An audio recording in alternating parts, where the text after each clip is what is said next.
लोकसभा का 6वें चरण का चुनाव 25 मई को होना है। समाजवादी पार्टी कांग्रेस सुप्रीमो और राष्ट्रीय अध्यक्ष अखिलेश यादव का कैसरी में आगमन है। कैसरी 292 कैसरी विधानसभा का चुनाव होना है और इंडिया गठबंधन और समाजवादी पार्टी से चौधरी राम श्रोमणी वर्मा लोकसभा के प्रत्याशी हैं और दोनों प्रत्याशियों के समर्थन में अखिलेश यादव आज जनसभा करके संबोधन करेंगे और 25 मई को वोट देने के लिए अपील करेंगे। हमारे पीछे आप देख सकते हैं तमाम जनता, हजारों की भीड़ में जनता है और वो पूरी हुजूम है। जिले की प्रशासन चप्पे पे तैनात है। कहीं ना कहीं साफ पता चलता है जिस तरीके से समाजवादी पार्टी के सुप्रीमो अखिलेश यादव का आज जनसभा है, ये जनसभा को देखते हुए, भीड़ को देखते हुए ये माना जा रहा है कि लोकसभा इंडिया गठबंधन के चौधरी राम श्रोमणी वर्मा को जीतना वो माना जा रहा है। नितेश कुमार, समाचार भारत, कैसरी, बलरामपुर।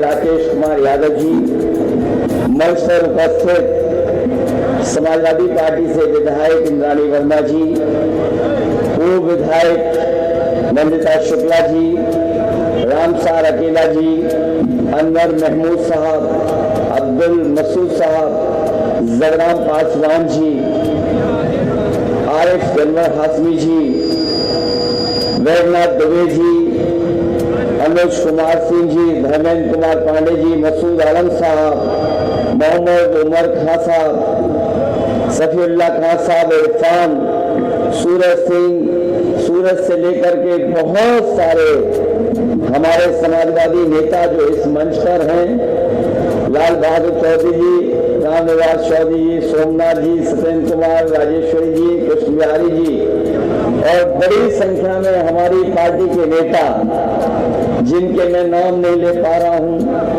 सभी हमारी पार्टी के संगठन के नेता, कांग्रेस पार्टी के नेता और संगठन के सभी पदाधिकारी, आप पार्टी के संगठन के सभी पदाधिकारी, मंच पर सभी हमारे इंडिया गठबंधन के उपस्थित नेता, इस चुनावी जनसभा में उपस्थित हमारे सभी आदरणीय बुजुर्ग, किसान भाई, बड़ी संख्या में नौजवान साथी, माताएं, बहनें और पत्रकार बंधु, मैं सबसे पहले इस चुनावी जनसभा में आप सब लोग आए हैं, मैं आप सबका बहुत बहुत धन्यवाद और आभार प्रकट करना चाहता हूं।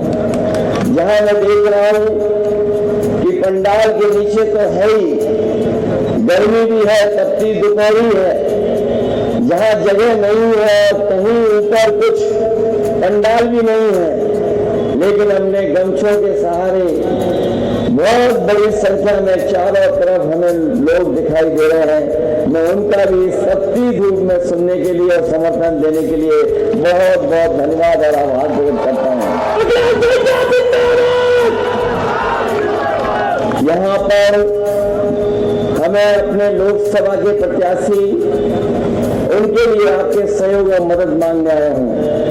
अपने नेता जिन्हें हम लोगों ने खोया, उनकी वजह से जो विधानसभा में चुनाव हो रहा है, उनके बेटे और समाजवादी पार्टी और इंडिया गठबंधन के प्रत्याशी राकेश यादव जी के लिए भी मैं आपसे सहयोग और मदद मांगने आया हूं। जो साथी यहाँ बैठे हैं, उनके लिए उनका नेता जीवन भर संघर्ष करता रहा। यहाँ के वो नेता न केवल लोकप्रिय नेता थे, आम जन से घुल मिलकर के रहने वाले,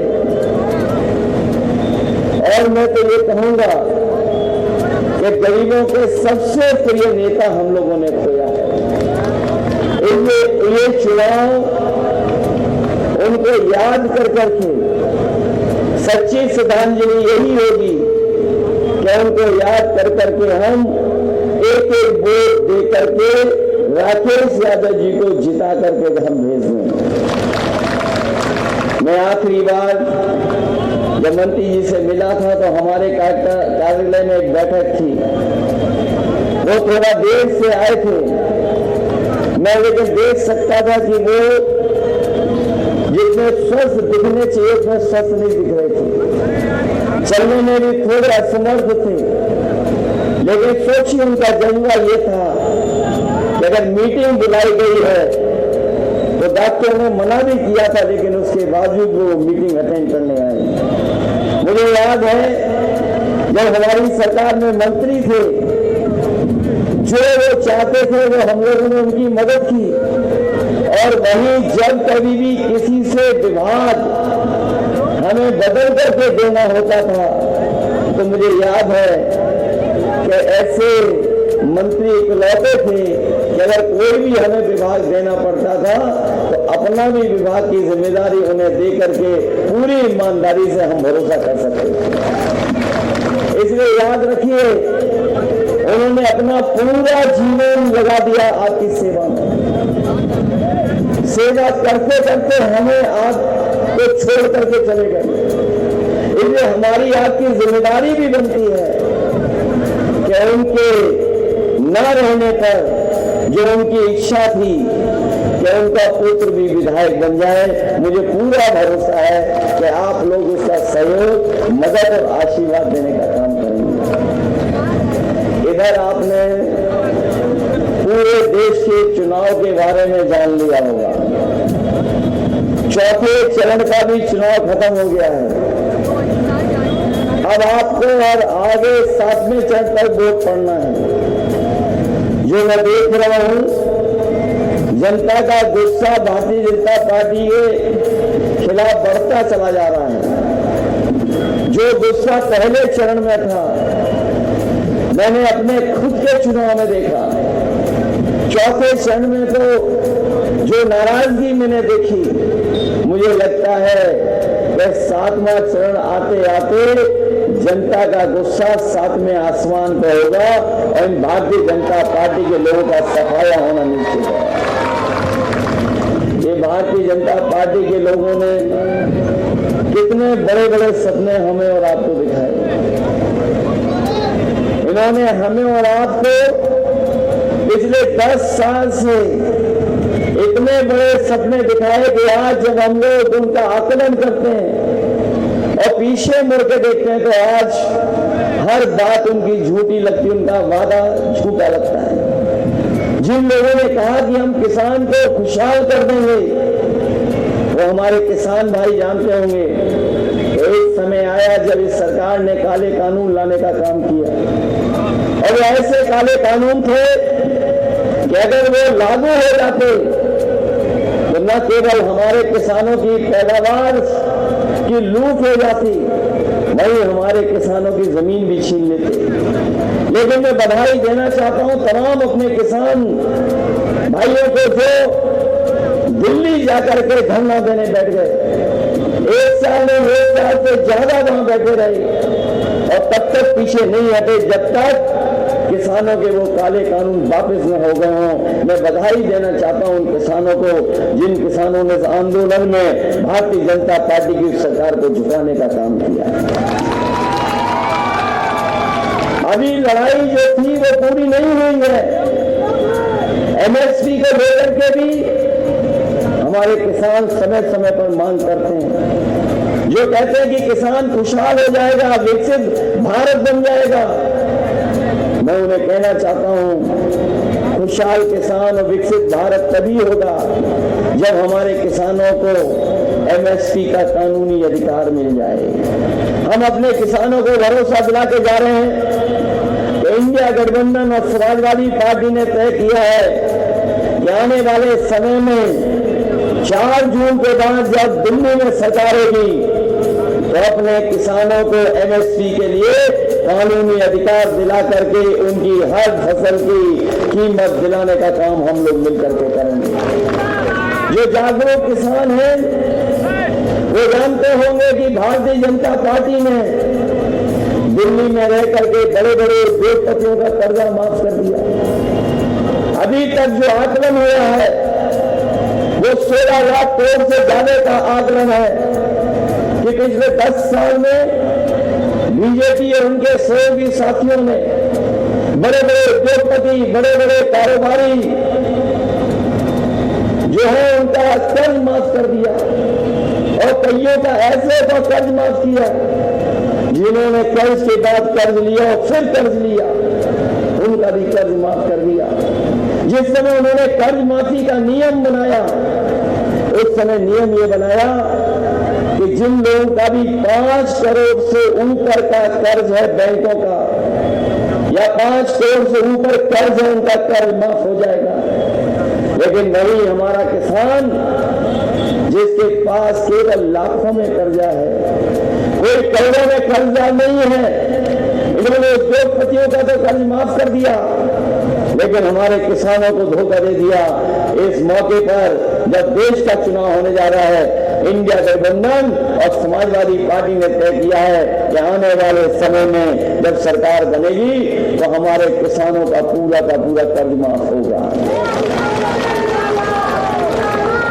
और इसलिए होगा क्योंकि जब ये उद्योगपतियों का कर्ज माफ कर सकते हैं, नोटबंदी करके हमारा आपका पैसा जमा कर सकते हैं, बैंकों को दबा सकते हैं, तो जो हमारी अर्थव्यवस्था का सबसे मजबूत आधार है, हमारा किसान और गांव में रहने वाला, तो उसको भी सहूलियत देने का काम करेंगे। जहां एक तरफ इन्होंने किसानों को धोखा दिया, वही हमारे नौजवान जानते होंगे कि अभी तक जितनी भी परीक्षा हुई है, हर परीक्षा का पेपर लीक हो गया, और जब नौजवान घर पहुंचा तो उसे पता लगा कि परीक्षा रद्द हो गई। और जो नौजवानों ने परीक्षाएं दी होंगी वो जानते होंगे कि एक परीक्षा नहीं रद्द हुई है। अभी तक भारतीय जनता पार्टी की सरकार में 10 से ज्यादा परीक्षाएं रद्द हो चुकी हैं। जो परीक्षाएं रद्द हुई, जिसके कारण नौजवानों का भविष्य अंधकार में चला गया। मैंने कई मौकों पर कहा कि ऐसे हमारे 60 लाख नौजवान हैं और 60 लाख तो इनके खिलाफ खड़े ही हैं, और अगर इनके माँ बाप को भी हम जोड़ दें तो एक परिवार में जिनकी परीक्षा लिखनी थी, परीक्षा का पेपर लीक हुआ, रद्द हो गई परीक्षा, तो ऐसे 3 सदस्य हैं, और अगर 60 लाख का गुणा हम लोग 3 से कर दें तो पूरे उत्तर प्रदेश में 1 करोड़ 80 लाख लोग हैं। और यही 1 करोड़ 80 लाख लोगों का अगर हम 80 लोकसभाओं में भाग दे दें तो हर लोकसभा में 2,25,000 वोट कम भारतीय जनता पार्टी का हो गया। अगर 2,25,000 वोट कम हो गया तो बताओ भारतीय जनता पार्टी बचेगी कि जाएगी? इस बार बचने वाली नहीं है। और अग्निवीर वाले भी जानते होंगे, नौजवान जो फौज में भर्ती होते थे और फौज में पक्की नौकरी मिलती थी, लेकिन इन्होंने आधी अधूरी नौकरी कर दी। जो अग्निवीर में भर्ती हो जाएंगे उन्हें फौज का कोई सम्मान मिलने वाला नहीं है। अगर वो शहीद होंगे तब भी उन्हें सम्मान नहीं मिलने जा रहा है। तो ये अपने नौजवानों को कहते जा रहे हैं, आने वाले समय में जब सरकार बनेगी तो पूरी की पूरी पक्की नौकरी मिलेगी और अग्निवीर व्यवस्था हमेशा हमेशा के लिए खत्म हो जाएगी।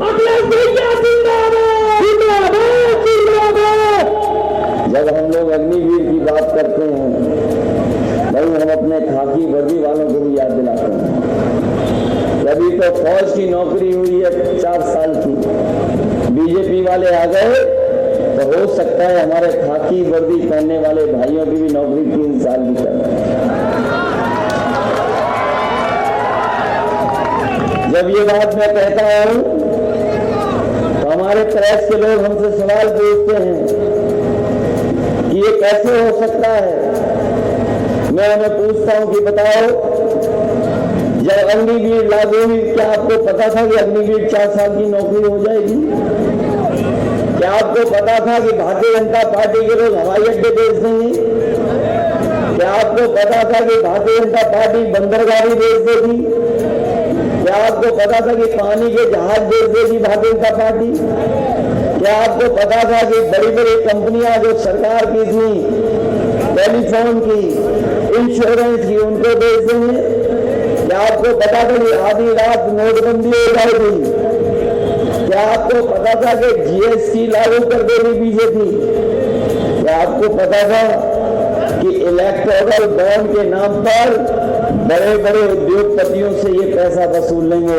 अगर ये नहीं पता था तो याद रखना, अभी तो फौज की 4 साल की नौकरी हुई है, हमारे खाकी वर्दी पहनने वालों की भी 3 साल की नौकरी कर देंगे।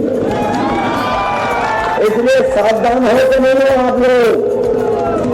आप लोग सावधान हो तो नहीं हो। और याद कीजिए, जिस समय पिछला चुनाव था, इन बीजेपी के लोगों ने राशन में आपको क्या क्या नहीं दिया। जिस समय राशन बांटा पिछली बार चुनाव से पहले, तो आपको रिफाइंड तेल भी खाने को दिया, दाल दे दी, नमक दे दिया। और आज हमें बताओ गरीबों को क्या मिल रहा है? बताओ हमारे गरीबों को क्या मिल रहा है आजकल राशन में? ये कौन सी नई चीज दे रहे हैं? ये लगता है ऐसी चीज दे रहे हैं जो पौष्टिक है। ये पौष्टिक नहीं है, सबसे खराब राशन दे रहे हैं। जिन लोगों ने आज लखनऊ में इंडिया गठबंधन, कांग्रेस पार्टी और समाजवादी पार्टी की प्रेस कॉन्फ्रेंस सुनी होगी, उन्हें जानकारी हो गई होगी कि कांग्रेस पार्टी और समाजवादी पार्टी के दोनों लोगों ने मिलकर के कहा है कि आने वाले समय में जब सरकार बनेगी तो राशन की गुणवत्ता को बेहतर करेंगे। राशन की गुणवत्ता को बेहतर करने के साथ साथ अगर हमें मात्रा भी बढ़ानी पड़ेगी, दोगुनी करनी पड़ेगी, तो वो भी करेंगे। और जिस तरीके से आप लोगों ने बाजारों में देखा होगा, पैकेट का आटा लोग खरीद रहे हैं। बड़े बड़े शहर में बड़े संपन्न लोग आटा खरीद रहे हैं जो कि पौष्टिक भी है, जो गुणवत्ता में भी बेहतर है। हम अपने गरीबों को भरोसा दिला के जा रहे हैं, जहाँ राशन बढ़ेगा वही पैकेट का आटा के साथ साथ हम लोग डाटा भी देने का फ्री करेंगे।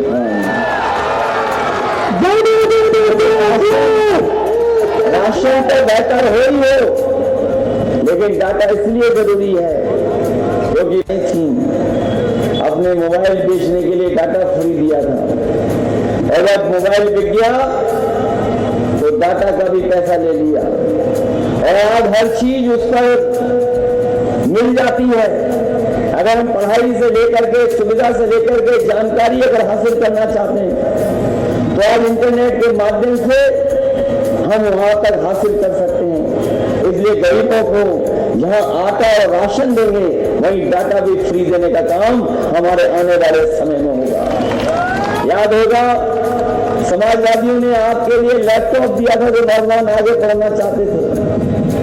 वो लैपटॉप जहां भी आज होगा, जिनको समाजवादी सरकार में मिला होगा, वो आज भी चल रहा होगा। और जब कभी भी आप उसको ऑन करते होंगे तो उसमें नेताजी और हम लोगों की भी तस्वीर दिखाई देती होगी। जो लैपटॉप दिया हम लोगों ने वो तो ये सरकार नहीं दे पाई, लेकिन हम लोगों की नकल करके जो बड़ी चीज दी थी वो बताओ छोटी कर दी कि नहीं कर दी।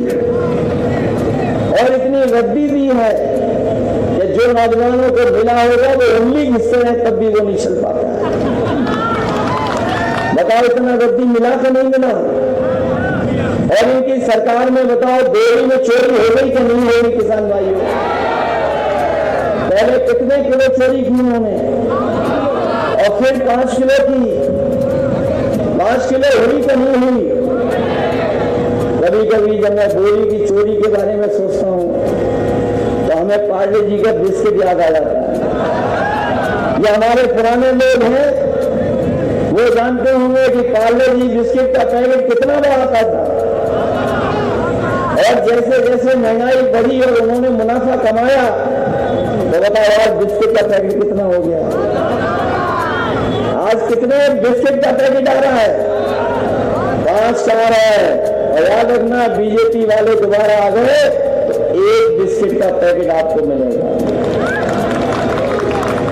आप बताओ नौजवानों, मोटरसाइकिल महंगी हो गई कि नहीं हो गई? पहले कितने रुपए की आती थी मोटरसाइकिल और आज कितने की आ रही है आपकी? न केवल मोटरसाइकिल महंगी हो गई है, डीजल पेट्रोल से लेकर के हर जरूरत चीज महंगी कर दी, बिजली का बिल महंगा कर दिया।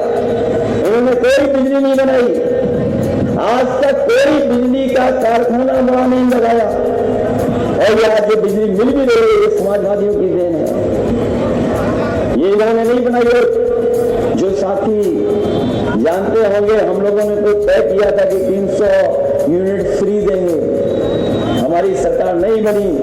अगर सरकार बनी होती उत्तर प्रदेश में तो गरीबों को 300 यूनिट फ्री बिजली दे दी होती समाजवादियों ने। इधर ये वैक्सीन का बहुत प्रचार किए, जब कोरोना आया ताली थाली तो उन्होंने बजवाई, लेकिन वैक्सीन भी इन्होंने जबरदस्ती लगवा दी। हमारे ये सरकारी कर्मचारी और पुलिस के लोग हैं, ये जानते हैं उन्होंने जबरदस्ती लगा दी गई वैक्सीन। बताओ जबरदस्ती लगाई तो नहीं लगाई? और अखबारों में आपने पढ़ लिया होगा और जानकारी मिल गई होगी कि जो वैक्सीन की कंपनी है वो कह रही है कि हम अपनी वैक्सीन वापस ले लेंगे। बताओ अब जो वैक्सीन हमारे आपके लगी वो वापस कैसे लेंगे? खैर हम तो बच गए, हमने नहीं लगवाई। सूची आई थी इलेक्टोरल बॉन्ड की जो सूची आई उसमें जानकारी हुई कि भारतीय जनता पार्टी ने वैक्सीन वालों से भी पैसा वसूल लिया। केवल वैक्सीन वालों से नहीं वसूला पैसा, बल्कि देश की बड़ी बड़ी कंपनियां जिनसे चंदे के नाम पर इन्होंने उनसे वसूली करने का काम किया। जब चंदा दिया जाता है तो चंदा इतना नहीं दिया जाता है जितना इन्होंने वसूला है। चंदा कोई हजारों में देता है, लाख में देता है, लेकिन 1000 करोड़, 500 करोड़, 400 करोड़, 600 करोड़ नहीं देता कोई। जब से इलेक्टोरल बॉन्ड की बात आ गई है बाहर, तब से भारतीय जनता पार्टी का बैंड बज गया। वो इलेक्टोरल बॉन्ड के बारे में बात नहीं करना चाहते। ये जानकारी है आपको तो नहीं है। और हमारे पत्रकार साथी भी ये भी सूचना कम देते हैं, क्योंकि इन्होंने तो एक काम कर रखा है, जिसका दाना उसका गाना। लेकिन इधर देख लें, चौथे चरण के चुनाव के बाद कुछ चैनलों का गाना बदल गया है, कुछ लोग पक्ष में आ गए हैं। और याद रखना, 7वें चरण तक ये बहुत सारे साथी आपके साथ खड़े दिखाई देंगे। इसलिए मैं आप सबसे सहयोग और मदद मांगने आया हूं। ये वो क्षेत्र है जो गरीबों का है, तमाम तकलीफ परेशानियों का सामना करता है। ये बीजेपी के लोगों ने बड़े बड़े आयोजन किए थे दिल्ली, लखनऊ में, G20 के बहाने, इन्वेस्टमेंट के बहाने, डिफेंस कॉरिडोर के बहाने, लेकिन कोई भी निवेश जमीन पर नहीं उतरा। कहने को तो ये कहते हैं हमने कारखाने लगाने के लिए इतना पैसा ले लिया है। बताओ बलरामपुर, सराबस्ती से लेकर के कोई अगर कारखाना एक भी लगाया हो तो बता दो। न कारखाना लगाया, न नौकरी का इंतजाम किया, न रोजगार का इंतजाम किया। महंगाई चरम सीमा पर पहुंचा दी, और जो अन्याय हो रहा है उसकी कल्पना नहीं कर सकते। जो हमारे संविधान में बाबा साहब भीमराव अम्बेडकर ने जो अधिकार दिए थे, उन अधिकारों को भी सरकार छीनना चाहती है। जो बाबा साहब भीमराव अम्बेडकर जी का संविधान है, जो हमें न्याय दिलाता है, जो संविधान में हमें अधिकार दिलाता है, जो हमारे को सम्मान दिलाता है। और सच्चाई तो ये है कि बाबा साहब भीमराव अम्बेडकर जी का जो संविधान है वो हमारी संजीवनी है। आज इस संविधान के पीछे पड़े हुए हैं, संविधान को बदलना चाहते हैं, लेकिन हम जानते हैं जो संविधान को बदलना चाहते हैं उनको यही लोग, खड़े हुए लोग मैदान में, उन्हें बदलने का काम करेंगे। बचाओगे तो नहीं बचाओगे? ये संविधान बचेगा तो हमारा लोकतंत्र बचेगा, लोकतंत्र बचेगा तो हमारा एक वोट का जो अधिकार है वो भी बचेगा। नहीं तो ये हमारे अधिकारों के खिलाफ काम कर रहे हैं। इसलिए इस मौके पर जहां इतनी दूर हम लोगों के सुनने के लिए आप सब लोग आए हैं, पहले से ज्यादा वोटों से आप जिताने का काम करोगे। माहौल तो इंडिया गठबंधन का है, इंडिया गठबंधन का माहौल है कि नहीं है? बताओ, गिनती में हम लोग ज्यादा हैं कि नहीं है? और ये जब लड़ाई में कमजोर हो जाते हैं, घबरा जाते हैं, तो अपनी भाषा बदल देते हैं कि नहीं बदलते हैं भाषा? उनकी भाषा बदल गई। ये लोग जो कहते हैं कि डबल इंजन की सरकार है, डबल इंजन, बड़ी बड़ी होर्डिंग लगाकर कहते हैं डबल इंजन की सरकार है, लेकिन बताओ आपके बीच में डबल इंजन सरकार वालों को कोई विकास पहुंचा आपको? तो फिर किस काम का डबल इंजन? इसे इतना हटाओगे, दिल्ली वाले और लखनऊ वाले इंजन को तो नहीं हटाओगे। और फिर हमें तो लोकतंत्र बचाना है, संविधान बचाना है। जो हवा चल रही है, जो माहौल बन गया है, इनका भारतीय जनता पार्टी का जो रथ है वो धस गया कि नहीं धस गया? अब इनकी गिनती कहां नीचे जा रही कि नहीं जा रही? जो लोग ऊपर चल रहे थे, सबसे ऊंचाई पे पहुंच गए थे, अब बताओ लुढ़क गए कि नहीं लुढ़क गए नीचे? जो कहते थे 400 पार, बताओ हार गए कि नहीं हार गए? और मैं जो माहौल देख रहा हूं, इस बार 140 करोड़ जनता इनको 140 सीटों के लिए भी तरसा देगी। इनको 140 सीटों से ज्यादा मिलने वाले नहीं है, इसीलिए अपने पुराने उससे आ गए। बताओ, नकारात्मक राजनीति पे आ गए कि नहीं आ गए? बड़ी पुरानी घिसी पिटी कहानी सुनाने लगे कि नहीं सुनाने लगे? इनके डायलॉग है बिल्कुल बकवास के नहीं है। ये चुनाव है विकास का, ये चुनाव है हमारे आपके लोगों के भविष्य को बनाने का, न केवल हमारे आपके भविष्य को बनाने का, बल्कि हमारी आने वाली पीढ़ी का भी भविष्य बेहतर हो, उसके लिए चुनाव है। मुझे पूरा भरोसा है कि आप समाजवादी पार्टी के हमारे दोनों प्रत्याशी विधानसभा और लोकसभा इनकी मदद कर करके ऐतिहासिक वोटों से जिताने का काम करेंगे।